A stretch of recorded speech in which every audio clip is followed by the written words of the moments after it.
The Global Chess League is a tournament that's happening right now in London, England. A very exciting team format event with a lot of strong players, including Magnus Carlsen, Hikaru Nakamura, Alireza VS Anand, and many others. Now, a lot of the stories around that tournament have focused on the fact that the games are being played with no increment, which leads to a lot of time scrambles, sometimes crazy looking time scrambles, which some of you like, some of you don't. And now you can see Nihal getting up from there. He has only 12 seconds left. That's not much time. Pieces are falling down quite ahead.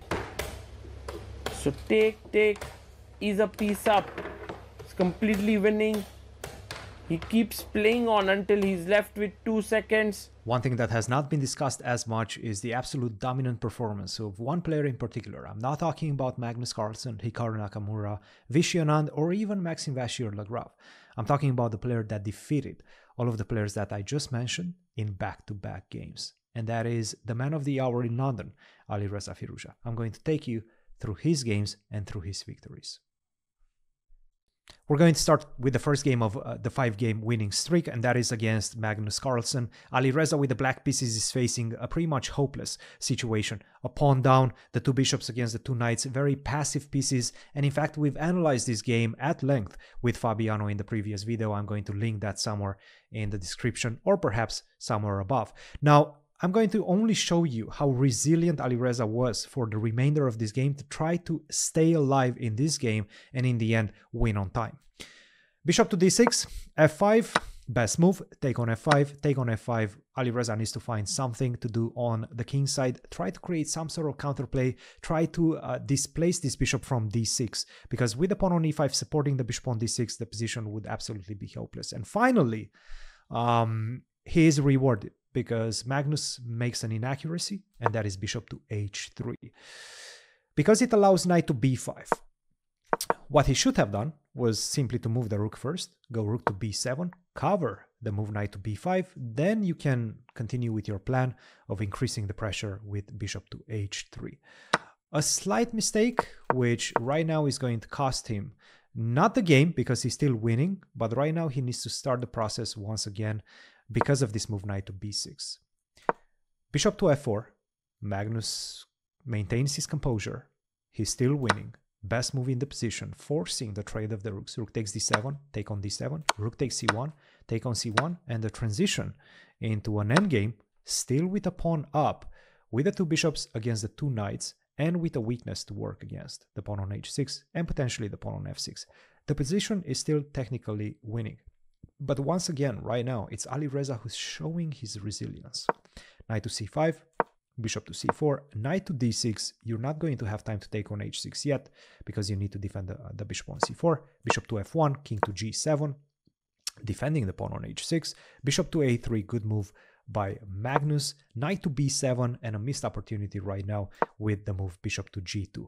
What he had to do was in fact something similar to the game, and that is attack both knights. You have one of the knights already attacked, you should try to attack the other one. Right now, the knights are basically tied to each other, to each other's defense, and there's no way to move them for the moment. For example, knight to c4 right now, to attack the bishop on a3, leaving the knight on b7 unprotected doesn't work anymore, because suddenly your knight on c4 is also unprotected, and I'm just simply going to pick up a piece. So after bishop to a6, the situation is quite dire for black. The only way to try to untangle the knights would be to go king f7, king e6, defend the knight on d6, and then move the knight from b7. The problem is white can just simply continue with king to g2, king to e6, and finally, once you get to this position, you realize that the king is too far away from the defense of the pawn on h6. Bishop to c1 comes. There's no way to defend. The game is lost. h5, bishop to e2. I'm going to pick up the second pawn, and that's just going to be an easy technical victory. So big opportunity for Magnus, missed with bishop to g2, which allows knight to c4, and finally I untangled my knights. Knight to c1, knight to c5, excuse me, bishop to c1, knight to c5, bishop f1, knight to e5, king to g2, knight to e4, and we get to this position, which still winning for white, but you still have to work. And the thing is, once again, we've been discussing this no increment situation that the players are facing. This is a completely new situation for most of these players, and nobody can handle it perfectly. even if your name is Magnus Carlsen. King to f3, knight to c5, king to e3, knight to d6. White is expanding on the king side, knight to e6, bishop a3, knight f7, and king to e4, getting ready to invade via the f5 square. h5, bishop to c4, knight to d8, still passive, but still kicking in the position. And take a look at the clock right now. 1 minute and 11 seconds for Magnus, only 29 seconds for Alireza, which goes to show that Magnus has done the right things for the moment. But I would say right now, a big inaccuracy comes on the board, and that is g takes h5. What he should have done is g5, because right now, after you take on g5, I'm most likely going to take with the h-pawn. Your h-pawn is not really going anywhere. I have the two bishops. I even have the king very close to that pawn on h5. You're never going to be able to advance it for too long. h4, I can go king f3 if I want. I can even go king to f5, and I will catch that pawn. Now, after h takes g5, the problem is you're facing two passed pawns compared to one, as we will see in the game, and you're not going to be able to do that for a very long time. I'm going to go bishop to b2 first, king to f5, potentially, if you allow me to g6, f5, f6. This one is absolutely hopeless in an easy fashion for white. So he took on h5, which perhaps is not the best solution. Knight to h6, because right now it's going to be much more difficult to take advantage of your passed pawns. King to d5, knight to f5, bishop to d3, knight takes, king to e6, knight to g2.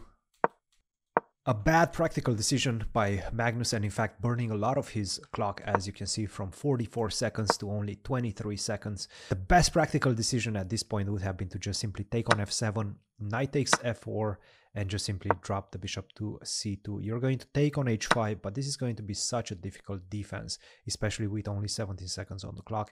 And it's so easy to play with white because the king is already pretty much stuck on the h file, king to h6. Now you can just simply go bishop to d8. At some point, some mistakes will be made with 17 seconds on the clock. It's much easier to hunt this knight with your bishops than it is for black to survive. So a practical decision that perhaps Magnus should have made, he didn't. He played the move f5, which allows black to go knight to f4. And this endgame, in fact, is a draw because the knight is going to be able to catch the pawn before promotion. King takes h5, f6, knight to f4, dropping the knight back to g6. King to e8, there's no way to stay close to the g file and try to promote like this because of knight to e6. That's going to capture the bishop on d4. King to e8, knight to g6, king to g5, and you're not simply going to be able to approach my knight on g6. King to d7, king to f5. You can lose a tempi and go to e6, but now I'm not forced to move my king to h5. I can throw in a check, knight to f4, king to d6, and go back to g6. Now, Magnus still tries, continues to try, king to d7, some sort of triangulation method. King to f5, king to d6, king to g5, king to e6.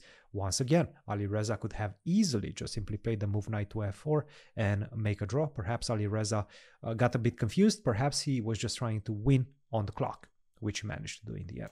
King to h5, king to f6. Now he's losing because there's no way to make a move without losing the knight on g6 or without allowing me to promote. Knight to f4, f8 queen, king to g4, king to e5, knight to g6, king to e4, and even before making the final move, knight to h4, the flag fell for Magnus, which meant that Alireza wins this game.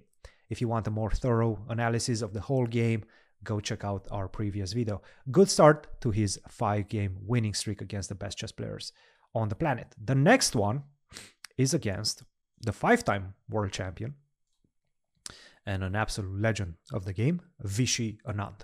Alireza was with the white pieces in this one. Knight to c3, this is starting to become a trademark of Alireza. I don't even know exactly what the name of this opening is. It's a psychological blow to your opponent because you're being told as a young player, as a player at the beginning of his career or her career, you're being told by your coaches and trainers that knight to c3 is not the way to go because you're just simply allowing black to take full control of the center. d5, d4, and now we have more or less a transition into the what is now known as the Jobava London. Shout out to Alex Banzia, one of our editors during the Olympiad and a big proponent of the Jobava London. c5, e3, take on d4, take on d4, and a6, taking away the b5 square for the knight. For example, if you go knight to c6, that would be an absolutely crucial mistake, because after knight to b5, it's not resignation time, but it's going to be very difficult to get away unscathed. So not a good idea to go knight to c6 without a6. He understands that. He's Vishy Anand. He's 5-time world champion. He dreams about this type of little tricks in the opening. Knight to f3, bishop to g4, pinning the knight on f3, h3. And now we see this trade. The bishop on c8 was traded for the knight on f3, which a lot of you might be wondering, hey, why did you just do that? You lost a couple of tempis just to pick up my knight on f3. Well, the truth is the bishop very often gets locked behind the pawn wall because black is going to go e6. And with the bishop on c8, well, that bishop is not going to have a very easy life, and you're not going to be able to include it into the attack either. So what black does sometimes is eliminate the knight on f3, which is, by the way, a tremendous piece because very often it can jump to the center and create havoc in black's position. Exchange that for the bishop on c8. g4, immediately launching an attack on the king side. I really like what Alireza is doing. Bishop to e3, avoiding the bishop trade, because what you want when you have this type of races, black is trying to deliver the checkmate on the queen side. White is trying to do the same, but on the king side, obviously. Whenever that situation arises on the board, you want to have as many pieces as possible that can reach far away into your opponent's camp. And this bishop definitely can. For example, at some point you will be able to sacrifice it on h6 or use it to create some sort of danger in black's position. Rook to c8, g5, king to b1.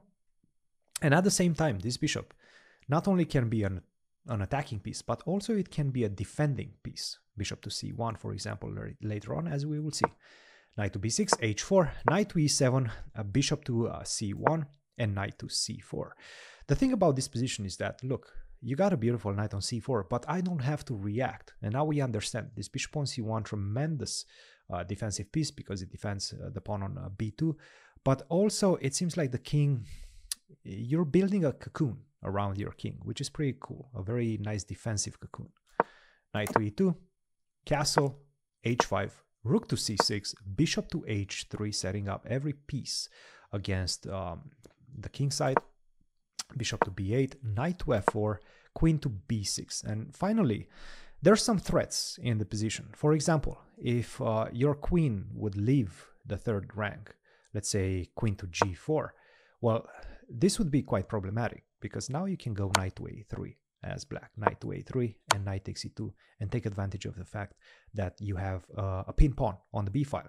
So what Alireza understands about the position is that, hey, you don't need to hurry. Your attack is coming no matter what. Improve the position defensively first, and that's exactly what he does with the move rook to d3. I really like this move.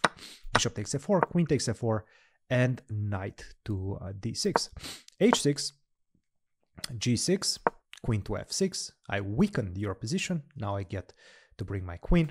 Knight to f5, take on f5, knight takes f5. You still need to control the g7 square, otherwise you get checkmated. But Alireza once again proves his point. Rook to d3 was not only a defensive move, but also an offensive one.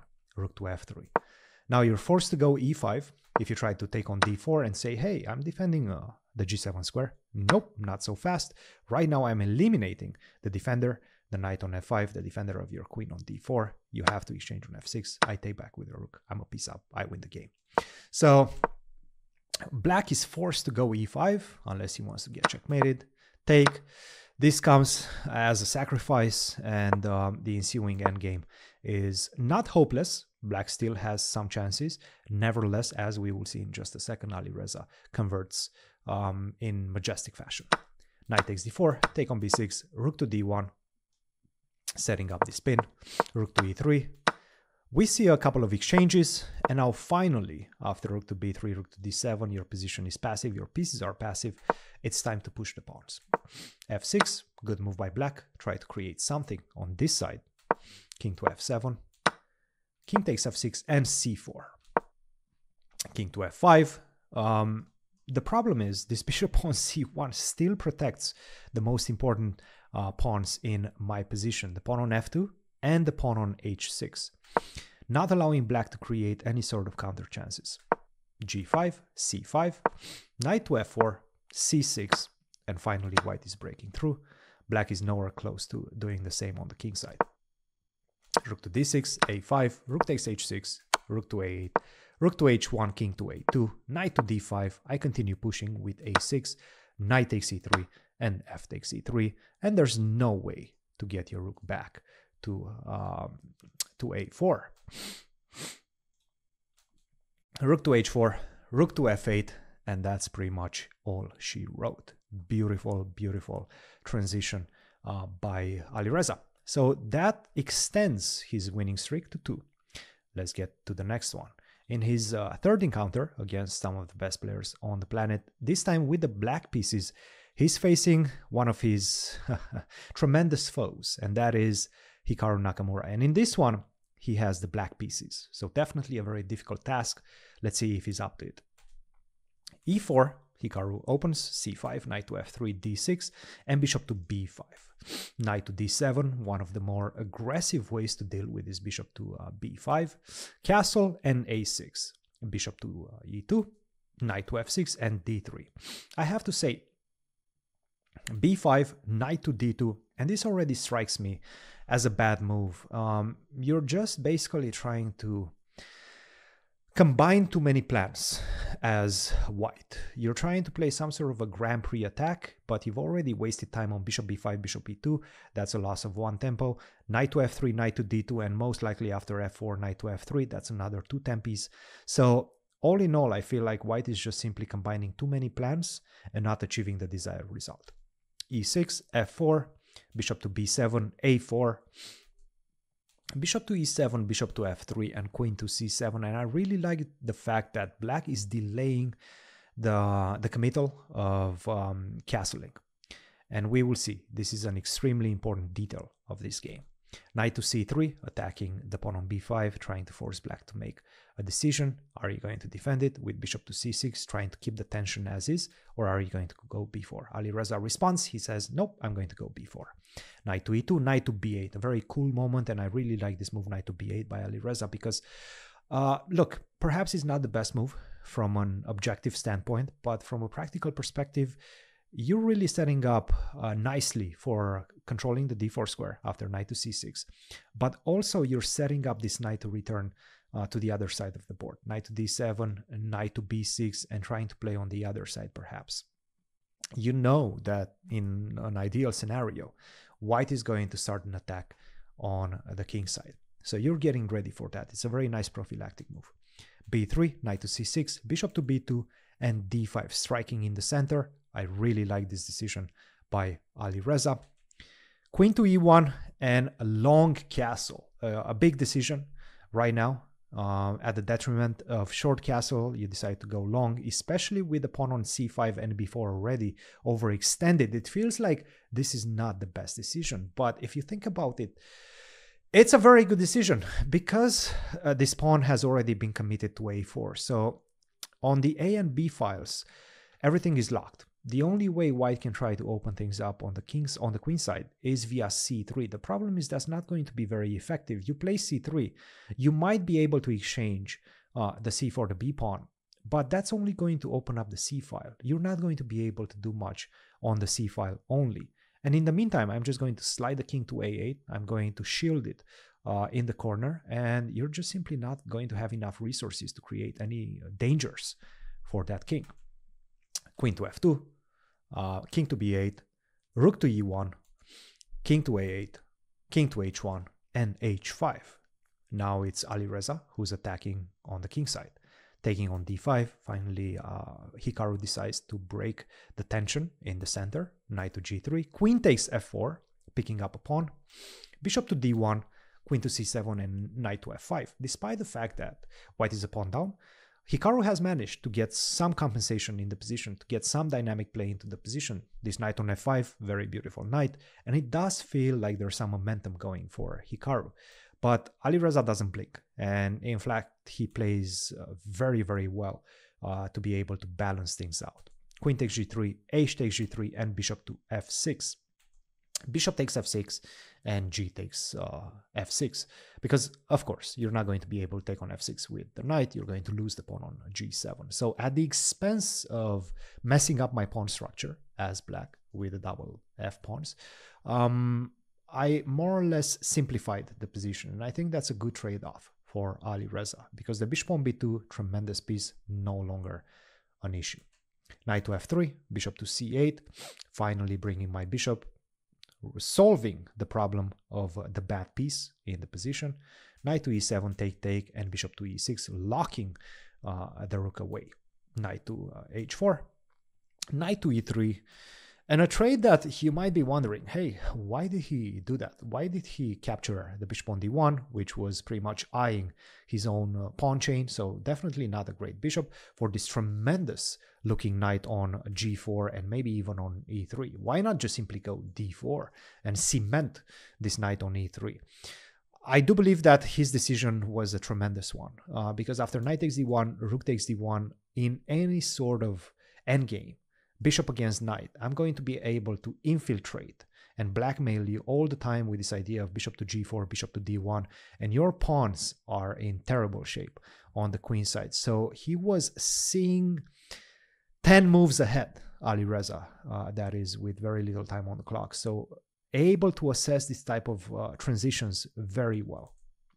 Rook to e8, take, rook to e1, king to b7, and king to g1, rook to g8, king to f2, king to c7. Both players are doing exactly what they should be doing according to the book, and that is bring the king to the center in the endgame.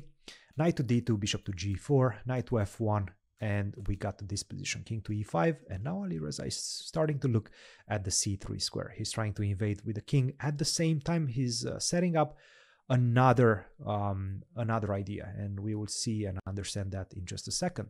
Rook to h4, stopping black from going king to d4. Bishop to g4, I insist, I really want my king to go to d4. King to e1, getting ready to meet king to e5 with king to d2.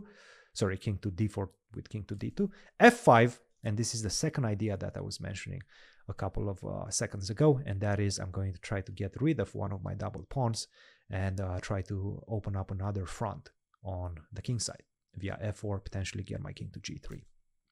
Rook to h1, and rook takes g4. Rook takes h5. Finally, the material balance has been restored, but at what cost? At the cost of my king invading your position. Rook to h4, rook takes g3, rook takes f4, king to c3. You cannot take on f7. I'm going to take on c2, and that's all she wrote. You have to go rook to f2, f5, king to d1, f4. At the right moment, you're going to run out of moves, as we will see in just a second. a5, d4, I'm in no hurry. Rook to e2 and f3, the best possible moment to play this move. Take on f3 because it just simply wins mathematically. Rook to g1, rook to e1, take, I take on c2. You have a passed pawn, but you're too slow. After c4, I'm first. For example, you take on c4, I go b3. You're not even close to being on time as white, and this position is just simply a win for black. Beautiful game by Alireza, and he continues his streak, takes it to 3 games in a row. Now next he plays his compatriot Magnus VS Alireza with the white pieces, and let's take a look at what happened in that game. Alireza once again continues with his shenanigans. Knight to c3, nice once again.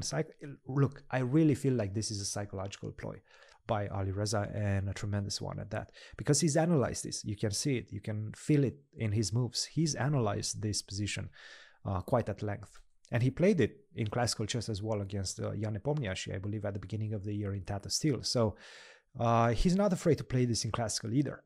c5 and d4. And now we have what looks like a Najdorf. Actually, not a Najdorf, excuse me. Some sort of a Sicilian, right? A Khan Sicilian with e6 and knight on c6. But what is this queen doing on a4?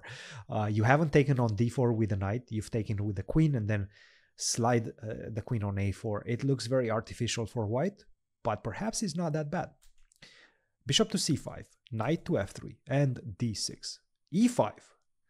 Take on e5, knight takes e5, and knight to e7. I have to say, I have to praise MVL for really playing a good game up to this point and taking advantage of white's shenanigans in the opening phase. Knight to e4, bishop to b4, c3, and queen to d5. Good transition. Bishop to d3, queen takes c5, c takes b4. I've restored the material balance, but right now black finds a nice tactic, simple tactic, to win a pawn. f5. Now the only way to save your piece is to go f4, which forces my queen to go to the center, d4. Now your knight has to move, otherwise you lose it. Knight to f2, defending the pawn on the bishop on d3 at the same time. But at the end of all of this, you're losing the pawn on b4. Queen takes b4. Not only that, but we're also transitioning into the endgame, which I have to say, look, so far MVL is conducting an incredible opening phase, not attack, but conversion.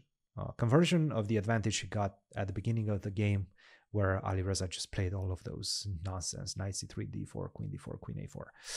Bishop d7, bishop d2, knight to d5, and I'm going to speed through the next few moves. King to f7 after b3, defending the pawn on e6. Rook to c1, rook takes c1, and bishop to c6.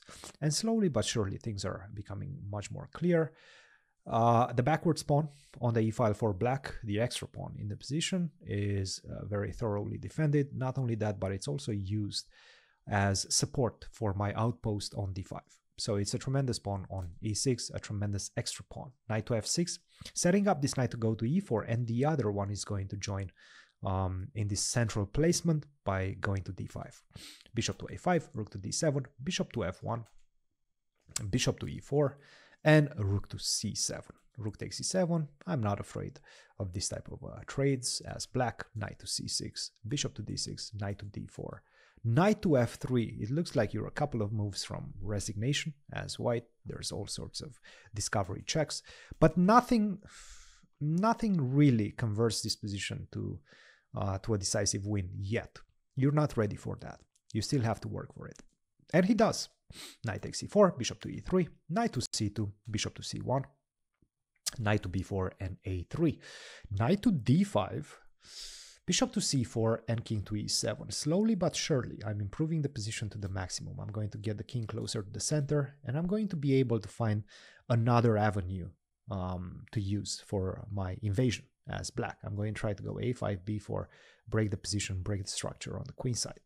a4, he's like, okay, I'm going to set up bishop to a3. I'm going to try to do something as well. I need to create some sort of counterplay. Knight to d6, bishop a3, king to c6, bishop to d3 and g6. a5, solidifying the position, cementing the position as is on the queen side. Bishop to b2, knight to e4, and king to c5. Finally, I'm ready to invade via b4, bishop to c4. And at this point, a mistake. Knight to d6. What he should have done, and I think this would have most likely ended the game quickly, would have been to just simply go king to b4. You've been eyeing that idea. You've tried to play the move king to b4 for a very, very long time. Finally, go for it. Why not?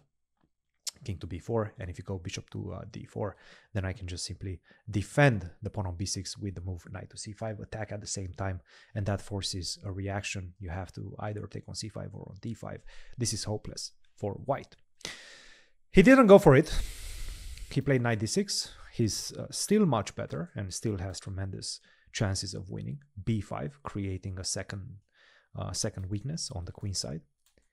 King to d5, knight to d6, knight to b7, knight to c5, looking at this pawn on b3, knight to e4, bishop takes c4, f takes c4, bishop to d8, and finally, this was the critical moment, because at this point, a very bad move was played by MVL, and that is the move knight to c6. That's just simply too slow. What he had to do was go for it, and the way to go for it would be to just simply push the pawn. You cannot approach with king to d3. You have to take on a5, and at this point, perhaps this was the difficult move to see. You're calculating in the heat of the battle all sorts of like e2 ideas, but they just simply don't work. I'm going to go king to d2, and I'm trapping that. I'm catching that pawn. So what he had to do after bishop takes a5 was just simply go knight to c6, attack the bishop on a5 at the same time, and after bishop to b6, just simply go king to e4. You're not stepping anywhere closer to my pawn with king to d3. And after b4, I'm just simply going to continue invading king to f3. I'm not, in fact, looking at your pawn on h2. What I'm trying to do is, in fact, just stop you from bringing the bishop back on f2. So b5, I can just simply push e2. You don't have bishop to f2. You have to go king to d2. And now I can just simply go knight to b4, knight to c3, or knight to d3 are going to be my next moves, and I'm going to promote next. So big missed opportunity for black to go e3 and finish the game. Knight to c6, and right now white is fully back in the game. Bishop to b6, there's no more e3, which means there's no more invasion with your king. e3 followed by king to e4 is no longer possible. h3, king to c4, king to d6, bishop to c5, g5, and now I pick up the pawn on a5, and in fact it is white, I would say, that right now has the better chances, because the bishop is notoriously a very efficient piece when you have pawns on both sides of the board. Bishop to e1, b4, g4, and b5. This bishop protects from the best square, the pawn on g3, knight to d5, and after b6. In fact, the tables have turned. Right now it is white who is winning this one. Knight takes b6, king to d5, but this is not going to be very helpful. King to c2, and I'm slowly but surely going to shoulder your king to f3, king to d3. You cannot touch the pawn on g3. You have to remove your king from the defense of the pawn on e2, and that's game. Beautiful, beautiful, beautiful. And that was the first victory of Alireza against MVL. Next day, they're playing again, this time with the reverse colors. Let's take a look at what happened in round 6. And this is the 5th game of the streak, of an absolutely monstrous streak. And this time Alireza is with the black pieces. e4, c5, knight f3, d6. And we know MVL as a tremendous Najdorf player, probably the top expert in the Najdorf with the black pieces. Alireza is saying, I'm not afraid of you. I'm not afraid of your knowledge. I'm going to play the Najdorf against you. And I think I know it. Maybe not better than you. Maybe I don't have the same type of experience in the Najdorf, but I'm ready to fight. And this is something that I really like about Alireza in recent months, in recent tournaments, since the candidates. He's not afraid to fight against the best in the world in the positions that they are known to be the best in the world in. And very often he manages to outplay those players. One particular example is this one, MVL and the Najdorf. Bishop to c4, the Sozin, bishop to e3, b5, and bishop to b3, bishop to e7, a3. The Sozin has somewhat become part of the mainstream once again in the last few months. Castle, queen to e2. Once again, we're going to have the typical situation in which black tries to create something on the queen side. White is obviously eyeing a devastating attack on the king side. Knight to a5, king to b1, rook to c8, and queen to e1, knight to d7, h4, knight to e5, h5, knight to c4, and a bishop to c1. I'm really liking the way white is setting up his defensive pieces on the king side. Bishop to f6, g4, queen to b6, and knight to e2. Defending the knight on d4, d5, striking in the center at the best time, and g5. MVL is not shying away from a battle, and I really like the way he's playing this position as well. Bishop to e7, take on d5, bishop takes d5, and knight to f4. Everything is coming with a tempo for white. Bishop to b7 and g6. This attack has been conducted masterfully by MVL, and bishop to f6, somewhat falling to the pressure of the position, but to be honest, the defense in this one would have been very, very difficult to understand. h6 is the best move, but that just simply gives up the pawn on e6. It's not the type of position, it's not the type of sacrifice that you generally think about, especially with not a lot of time on the clock, not a lot of time to calculate. So instinctively, what Alireza does is play bishop f6 and tries to gain more time, tries to set up his pieces for an attack against the white king. But the thing is, at this point, and maybe if you have enough time and you're looking for training material, you can stop the video and try to find white's best move. It's not easy. The best move would have been to take on e6. This is a piece sacrifice. You take on e6. But now the continuation is absolutely beautiful. You go h6, and now without the pawn on f7, black cannot take on g6 and completely close shop on the king side. For example, if you take on g6 right now, then I can go rook to d7. Now you're more or less forced. If you lose another tempi, I go h7, knight takes g6, and that's a checkmate. Beautiful. Now, what you can do after rook to d7 is continue taking on h6. The problem is after queen to g3, you can understand all of my pieces are playing an active role against your king. You're not going to be able to survive this. You can go g5, but then rook takes h6. You're getting checkmated. I'm breaking through in the position. And as you can see, the bar is absolutely in a jubilee for white's position. So this one, very beautiful attacking resource for white. You can analyze it further at home if you're interested in understanding how this type of attacks are being conducted. He did not spot it. He played g takes f7 and then go for the pawn on e6, but right now it's basically the same position that we were discussing after h6, but with a tempo up for black. Rook to e8, queen to g3, and we get to this position, rook to e1, 2 pieces for the rook. And despite the fact that white is being given by the engine as the better side in this position, from a practical perspective, with these 2 bishops ready to cut the board in half, these 2 knights really shutting down any sort of initiative given by the bishop on b3, I really like black's position. Bishop to a2, h6, closing everything on this side, rook to d3, knight to c6, double question mark perhaps because bishop takes h6 was an opportunity, but it's not an easy one to understand. Especially when you don't know, you need to find something, because you see bishop takes b2 and you sort of stop at this point. Like, you never think about sacrificing the b2 pawn for the h6 pawn. But right now, after bishop takes c4, rook to e3, I'm threatening the bishop on b2, but I'm also threatening the rook to e8 check, which is devastating. So this position probably better for white. Not easy to understand though in the heat of the battle. He played f4, and after this, I think black is pretty much cruising. Rook to d8, king to h7, rook to b8, bishop to e4, bishop to b3, knight to c6, knight comes to d4, centralize everything. Invasion is absolutely imminent. King to a1, knight takes a3, everything is tying together nicely.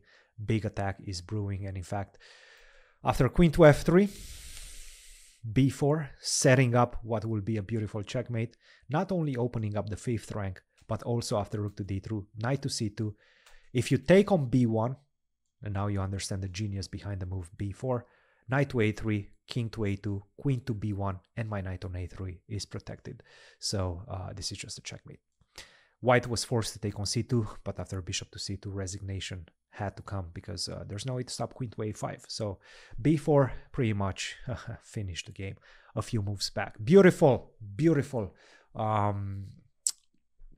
conduct by Alireza in this attack with the black pieces in the Sicilian model game, I would say, for any Sicilian aficionados. So I have to praise Alireza for what he has done, the way he has been dominating the competition. He's a master with his clock management, especially in those last few seconds. We see how fast he is. We see the youth spirit that shines bright whenever, both players are getting down to the last 20 seconds. And he spots everything faster than his opponents. Kudos to Alireza, incredible games so far. He is the man of the tournament for the moment at the Global Chess League in London. Guys, if you enjoyed this one, if you enjoy the analysis, don't forget, like, subscribe.